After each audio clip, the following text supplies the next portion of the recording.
everybody, welcome back to my channel. Thank you so much for clicking on my video, and I hope that we do some learning today and that I'm able to help you at least a little bit today. So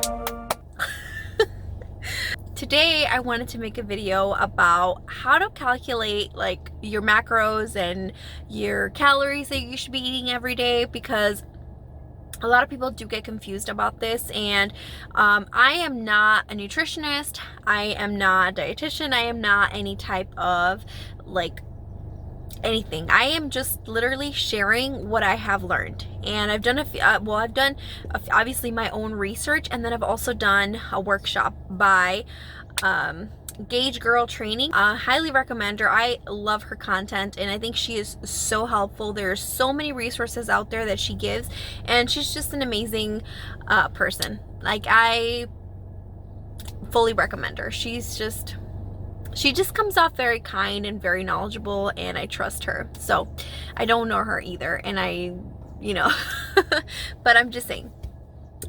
So yeah, I really wanted to talk about just kind of like explaining the process of how to calculate your macros and kind of knowing what to eat. And of course, I can only, like I said, speak from my own experience. So I have PCOS, so I have a hormonal imbalance, and I also have an endomorph body type, which means that I carry my body fat, or I should say an endomorph body type carries their fat in their hips and maybe like the butt area and like a little bit lower belly.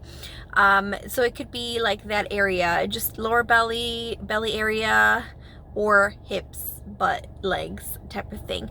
And that is just the way my body is. Yeah, there's nothing that I can do. So I need to eat and I need to exercise for my body shape. So the first thing you want to do is make sure that you're learning about your body, seeing what's going on with your body. I think if you have a hormonal imbalance, you would know based off of the symptoms. And if you go to like my Instagram, if you think that you have PCOS, I have a little like thing explaining, oh my goodness, insulin resistance. So I have some content over there. I should create more, actually, now that I'm thinking about it, about how to know if you have PCOS, right? Maybe that'll be my next video. Sorry, I looked down because there was a truck passing by. And I wanted to be all, I'm not in here recording or anything. So I have my little tablet because I made some notes. The first thing you have to do is actually calculate your BMR. So this is your first step. And what is the BMR? BMR is your basal metabolic rate, which means the amount of calories that your body will burn literally if you are doing nothing. If you are just in your bed doing nothing, literally nothing, this is how many calories your body would just need to survive. So they always say you should never ever go below this number, because otherwise your body doesn't have enough food, enough fuel to be able to function. So how do you calculate your BMR? There's actually special formulas, and I can actually link some free websites where you can figure out this number. And then there's something called a TDEE, which is a total daily energy expenditure. And basically what this is the amount of calories that your body needs to survive, plus any calories that you spend throughout the day. So that is doing your job, your daily job, your 9 to 5, your part-time job, whatever it is, and any exercise that you do on top of that as well. So these are two very important numbers that are good for you to know. One, so you know not to go below this certain number, which is the BMR, and also so that you know how many calories your body is burning on a daily basis. So what happens is, in order for you to create a deficit, in order for you to start burning some fat and burning some weight or losing some weight, you need to be at a deficit, which means that you need to eat less than what your body needs to survive on a day.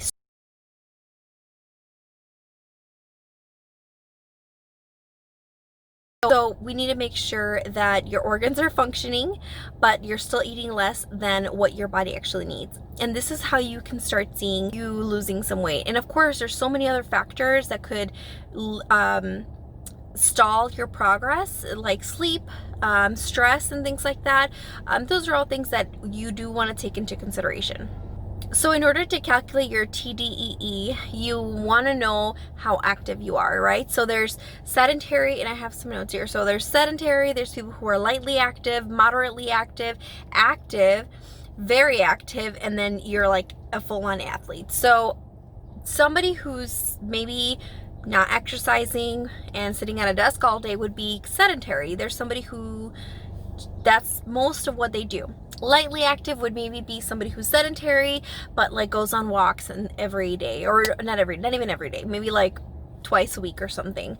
Moderately active would be, 3 to 4 days a week. You're doing some like cardio, or you're doing some like exercise, that type of thing. If you're active, you're 5 days a week and you're going to the gym and stuff like that. I think I would consider myself moderately active or active. I always want to like kind of go lower than what I think I am, just because you never know.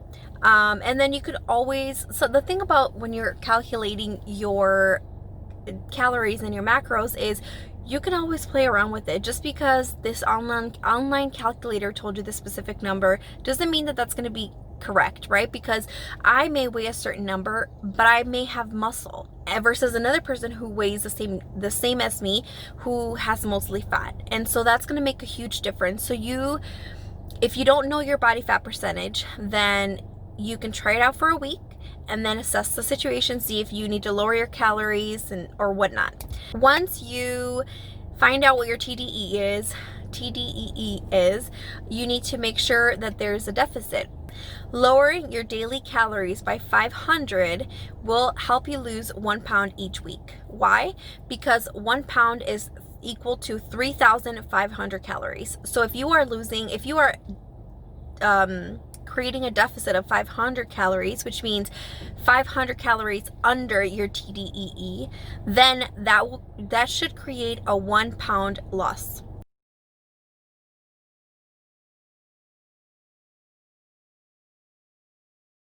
Every week.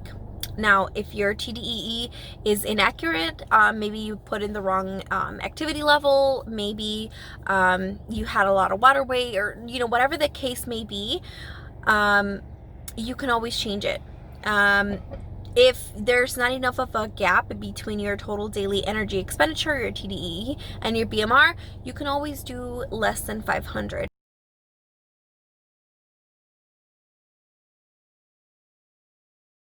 And that's why it becomes more difficult for people who are not as heavy to lose weight quickly, because somebody who's heavier is able to take a larger deficit versus somebody who is slimmer and who's smaller.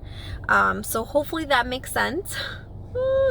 So once you have the number of calories that you should be eating on a daily basis in order to lose whatever weight you want, then you need to figure out what you should be eating. And so this goes into your macros. And again, this is all stuff I've learned. I'm not a nutritionist or a dietitian. So there's 3 main macronutrients, which are carbs, protein, and fat. So fats are like your avocado, your oil, your protein is like your meats, your chicken, your shrimp, your fish, your tofu, and your carbs are like your breads, your tortillas, your cookies, cake. Well, those are all the bad carbs. Those are, well, I shouldn't say bad carbs, the simple carbs. Complex carbs would be like your vegetables, and things like that. And then the question becomes, well, how do I choose what I should be eating? And I think that's when knowing your body is very important, because then that your body will do better with a certain type of diet. For example, for me, because I have PCOS and because I have an endomorph body type, I do better with a low carb type of diet. So that would mean that I would have high fats, probably high fat, moderate protein, and low carb. So I would have to split them up and see in percentages, and that's where I would get my calories. And this video is getting way too long, so I'm gonna have to cut it here, and I will make a part 2 talking about macros and just kind of how to figure out from your total calories how many calories you should be eating from each macronutrient. And yeah, so stay tuned for part 2. Thank you again for watching this video. Don't forget to like and subscribe, and let me know down below what kind of body type you have and if you're already tracking your calories and how that's going for you. But yeah, bye.